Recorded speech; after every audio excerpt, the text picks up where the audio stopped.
Now coming to this worksheet, इसमें हम लोगों को ग्राफ प्लॉट करना है इंफॉर्मेशन वाइज। तो पहले सेकंड क्वेश्चन से स्टार्ट करते हैं। Litres of petrol and cost of petrol, जैसे 5 लीटर पेट्रोल का कॉस्ट 250, 8 लीटर का 400, इस तरह से डेटा दिया हुआ है। तो what we will have to do is, I have already made this litres of petrol, जो ऊपर वाला रो था उसको हम एक्स एक्सिस बना दिए। तो पेट्रोल उसमें कितने लीटर्स तक था, 5 से लेकर 15 तक था। तो बहुत ज़्यादा नंबर्स नहीं था, तो हम 1 इंटरवल के 1 के इंटरवल पे ले लिए, 1 2 3 4, मतलब पर ले लिए 20 तक। ये लीटर्स ऑफ पेट्रोल है। नेक्स्ट था कॉस्ट ऑफ पेट्रोल, इसमें 700 तक था, 750 तक सॉरी। तो हम 100 के इंटरवल पे ले लिए, 0 to 100, 100 to 200 and so on. अब फर्स्ट वैल्यू है 5 litres of petrol, then cost is 250। तो 250 को कैसे प्लॉट करेंगे, 200 और 300 के एग्जैक्ट बीच का पॉइंट है 250, और ये 5 तक आएगा। तो ये वाला पॉइंट है मेरा एक, वैल्यू क्या है 5,250। 5 पहले लिखें क्योंकि नीचे वाला वैल्यू पहले आएगा x का। अगला है 8,400, 8 litres of petrol, then the value is 400, मतलब यहाँ तक। So I am writing 8,400। Next 10,500, 10 litres ये रहा, 500 इसी के ऊपर ये रहा, तो 10,500। Another one is 15 litres and 750, तो 750, 15 का लाइन पहले बढ़ा देते हैं। अब 750 क्या है, 700 और 800 के एग्जैक्ट बीच वाला, तो ऐसे स्केल से करना कोई प्रॉब्लम नहीं होगा।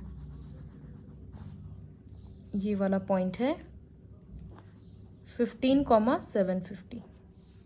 ये 4 पॉइंट हो गया। अब ड्रॉ कैसे किया जाता है, ये सारे पॉइंट्स को मिला दो फ्री हैंड, इसमें स्केल नहीं यूज होगा। ये होता है प्लॉटिंग, ओरिजिन से मिलाने का ज़रूरत नहीं है। तो इससे क्या समझ में आ रहा है कि जैसे जैसे लीटर्स बढ़ रहा है पेट्रोल का दाम बढ़ते जा रहा है, जो कि ऑब्वियस है।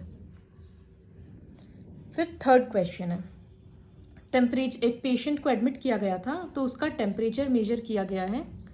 तो ये टाइम है, मतलब 6 बजे, 8 बजे, 10 बजे, उस तरह से। और ये टेम्परेचर इन फ़ारेनहाइट है, 101, 102, उसके फीवर का टेम्परेचर है। तो टाइम तो हमको समझ में आ रहा है, 2 का इंटरवल है। तो हम जब टाइम को नीचे ले रहे हैं इन आवर्स, तो 0 से 2, 2 to 4, 4 to 6, 8, 10, उस तरह से करके यहाँ पर 14 तक था तो हम 18 तक प्लॉट कर दिए। अब यहाँ पर टेम्परेचर रहेगा, वो भी यूनिट रहेगा इन फ़ारेनहाइट। तो देखो इसमें कैसे प्लॉट करेंगे, टेम्परेचर दिख रहा है कि 100 के नीचे का कोई वैल्यू नहीं है और उसके पास बस 1 2 3 4 है। तो हम 100 से 200 नहीं ले पाएंगे।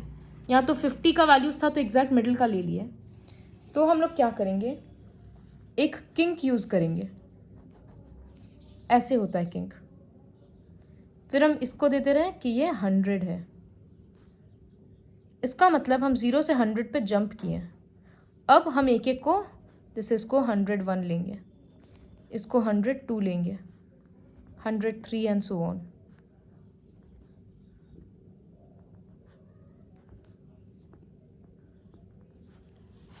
तो 105 तक प्लॉट कर दिए। तो किंक का मतलब क्या होता है कि हम जंप कर रहे हैं वैल्यूज़ को। यहाँ से 100 का गैप हुआ, जैसे यहाँ 100 था तो बाद में भी 100 चलता रहा, लेकिन यहाँ 100 आया, उसके बाद 1 डिग्री का ही चेंज आया। तो ये होता है किंक। अब क्या है कि 6 बजे 101 था, 101, 101, तो ये वाला वैल्यू है, ये रहा पॉइंट। फिर 8 बजे 102, तो ये रहा पॉइंट। फिर 10 बजे 103,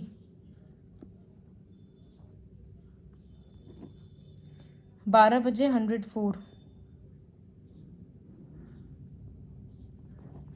उसके बाद 14 आवर्स पे 100 मतलब ये वाला। तो क्या समझ में आया कि फीवर पहले बढ़ रहा था फिर कम गया। ऐसे प्लॉट करके छोड़ देंगे यहाँ y एंड x। तो this is how you plot any graph. अच्छा, एक चीज़ भूल गए, स्केल लिखना होता है. यहाँ स्केल लिख रहे हैं ऑन एक्स एक्सिस.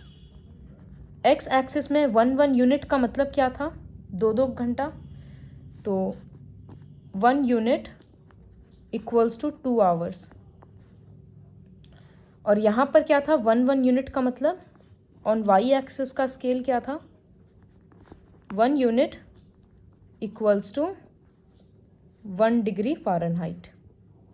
इसी तरह से इसमें एक का मतलब क्या था? फिर से यहाँ लिखेंगे स्केल. ये होगा on X axis 1 unit equals to 1 litre petrol का. और ऑन वाई एक्सिस क्या स्केल होगा? 1 यूनिट इक्वल्स टू 100 रुपीज़ 100 100 रुपया. तो ऐसे स्केल लिखा जाता है एक्स और वाई एक्सिस दोनों का. ऐसे सारा पॉइंट्स प्लॉट करना है. अब जैसे देखो ये वाला क्वेश्चन है, यहाँ ईयर्स के लिए सीधा 1095 से शुरू हो रहा है. और यहाँ पर भी क्या है, जैसे यहाँ पर हम लोग 20 30 we can take in the interval of 20. जैसे जब इसका प्लॉटिंग करेंगे तो हम लोग यहाँ पर ले सकते हैं 20, फिर 40, 60, 80 इस तरह से ले सकते हैं. वीट के लिए, वीट ग्रोन इन क्विंटल्स 300 है तो 15 तक जाना होगा, 15 डिवीजन तक. ईयर्स सीधा 1995 से शुरू हो रहा है, तो यहाँ एक किंक यूज़ करेंगे और यहाँ लिखेंगे 1995. फिर उसके बाद एक पे 1996, 1997 इस तरह से करेंगे. यहाँ किंक यूज़ कर रहे हैं मतलब जंप करके जा रहे हैं. फिर वैसे लिखना होगा ईयर्स और वीट इन क्विंटल्स. तो ऐसे ये क्वेश्चन ख़त्म करना होगा. इसी के साथ ब्रेन टीजर्स भी कंप्लीट करना है.